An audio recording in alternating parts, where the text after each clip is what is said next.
Hi mga kuripot! So for today's video, nakahanap ako sa TikTok shop ng super affordable na mga travel bag organizers.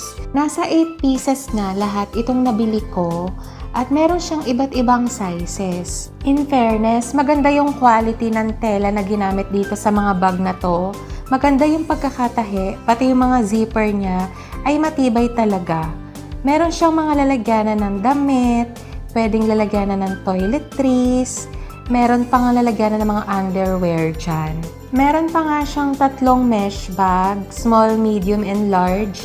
Kaya naman maganda to kapag gagamitin mo sa inyong luggage bag, lalagyanan ng mga damit para mas organize. Ito namang isa pa na binili ko ay lalagyanan siya ng mga cosmetics. Pero marami siyang compartments, kaya naman kahit ano ay pwede mong mailagay dito. Multipurpose siya. Pwedeng lalagyan ng mga lotion,